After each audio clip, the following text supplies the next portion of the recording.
We're back now after the Christmas New Year break, and this week we're bringing you what we've been driving for the last fortnight, the Kia EV6.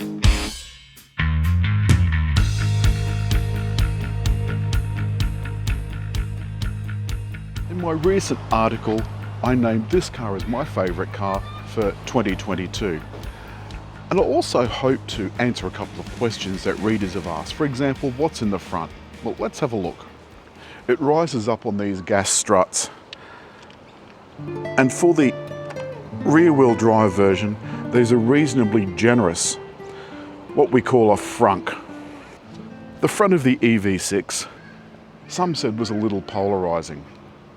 The car sits somewhere in the SUV range, but it's not quite an SUV and it's not quite a hatch and it's not quite a family sedan. And I think that's why it's such a success and has won so many awards. This is the middle of the range model, if I could put it this way. It's got 20-inch wheels. It sits between the Air and the GT line all-wheel drive. This is the GT line two-wheel drive. And I think most people will find the rear of this car very unusual. You'll either love it or hate it. You'll see in the back there's not a lot. The tyre mobility kit and a couple of cables. This is a really clever car. It can charge other EVs. You can charge it from home. And with the little add-in device, you can also run external devices.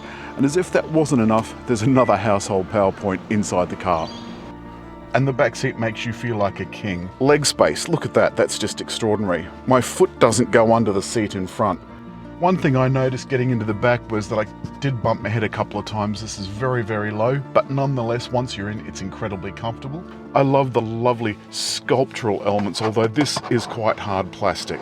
There's airbags in the front between the two front passengers and a USB in each of the front seats. But look how lovely and flat the floor is. And just in case you're thinking that there's no vents in the back, you'd be wrong. They're here in the center post. And this front seat, that slides back when you open the front door with the car switched off. And of course the driver's seat has a couple of memory positions as well. The rest of the controls are all fairly simple on the door. You do have to remember that the driver's door only is unlocked when you turn the car off. So you have to, if you're going to go around to another door, including the back, you must unlock all the doors from inside first. Unless you've got the key in the pocket, of course, where you can unlock the tailgate just by standing there and it'll open all by itself. The center console has this enormous bin under it, along with a couple of power outlets, some USBs, some more USBs up on the fascia itself. And on top of the console, you've got the charging pad, brake hold, parking sensors, cameras, the directional selector, the on-off switch, and over here some switches for heated and cool seats and heated steering wheel. And Kia's clever two-way control panel. The other highlight of the interior are these two 12.3-inch tablet-style readouts. Plus, and I'm not sure if you can see it, but just here is the heads-up display. There's no wasteful sunroof in this model. That comes in the GT line all-wheel drive.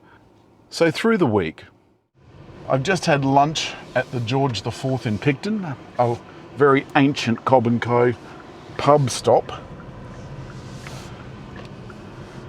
And now I'm heading out of town. Although this cabin isn't huge, this is not a big car. It feels big because there's no center hump.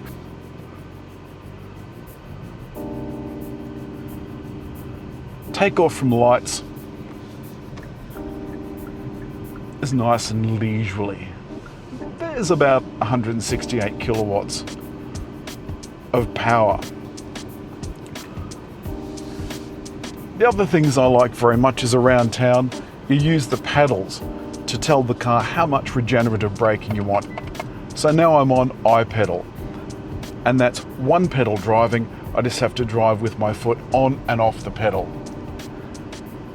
I'm going to turn it off because I'm in the country. I did a charge earlier in the week and it was $35 odd, whatever it is. I'll put the exact figures up on the screen. And I worked out that at its most expensive, which is 60 cents per kilowatt hour, it's going to take probably 50 or 60 bucks to fill this from empty. Now that's still considerably cheaper than the appropriately powered petrol version of a car like this. And it's a sister to Hyundai's Ioniq 5. The steering through these bends, it's super light. I'm going to put it in sport mode. And I can feel a little bit of a boost. Now this promises 500 and some change. And I've never, even with this brimmed, been able to get anywhere near that. All car companies tell me that that's because it takes into account the way you drive. And this has been driven by motoring journalists for a little over 11,000 kilometers over this particularly bumpy section of road. And this copes with that really rough road brilliantly. And that's thanks to Graham Gambold's tuning, who is Kia's local tuning expert. It's absolutely fantastic, it really is. It's a joy to drive. Personally, as a chassis dynamicist, I think the biggest part of that is the width of the battery in the car. So typically a car has an engine and a drivetrain that's got a high centre of gravity, but it's all in the centre of a car, and therefore it works like a moment in roll. But this car's got a big flat battery in it, so it's got to lift the energy on the inside to actually upset the car. So the car's got a very flat roll dynamic, so it drives like a really light, nimble, pointable, direction change race car almost. It's fantastic. It's so enjoyable to drive. The battery weighs about 477.1 kilos. And like with any EV, you can feel that heft. It's under the floor and the floor is flat, but you can still feel that heft in corners. This is just delightful, delightful. Watch as I change lanes. You'll notice that whichever indicator you put on, a camera looks down the side of the car and puts the display in your driver's instruments. It's genius. I can hear just a soupçon, just a hint of wind noise outside the car. There's so many thoughtful touches, and the finishes too. That's the other reason it's one of my favourites. The surfacing is firm, but not hard. And this is one of the biggest reasons that I like this car over its equivalent, which would be Tesla's Model Y, for example. Around the same price, around the same power, around the same range, everything's around the same. For a start, there's looks. This absolutely slams Tesla against the wall for looks. And that's flat. If you disagree, don't bother writing in. There's controls too. There's normal, regular car controls. Everything is where you expect it. It's got automatic lights and wipers and all of the safety systems, the blind spot monitor and so forth. Now, back to the buttons. There's a central control for gears, forward and backward. You don't really have any gears in an electric car. This, on the other hand, is a one-speed reduction gear, and it means the electric motor can be turning at 10,000 RPM or whatever it is, but the drive shafts won't be turning at 10,000 RPM because that would be not very desirable. And now that we're in a tunnel, you can see that this clever little car has turned on the recirculation. I mean, you know, it's genius. The interior lighting, very reminiscent of the exterior lighting, except inside is blue. Oop, bright light.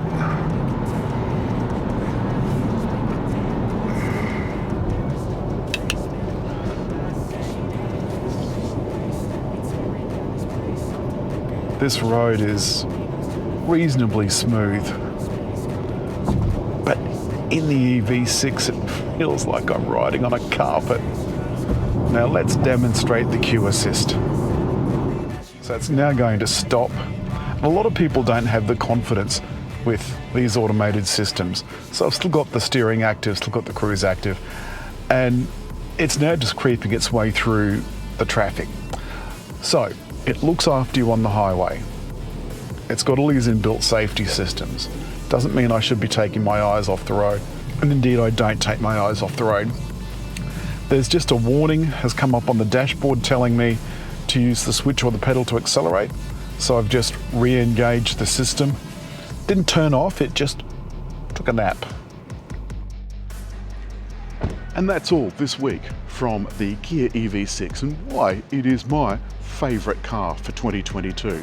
Possibly my favourite car of all time. We'll have to wait and see. Meanwhile, hit like, leave a comment, and just over there to subscribe.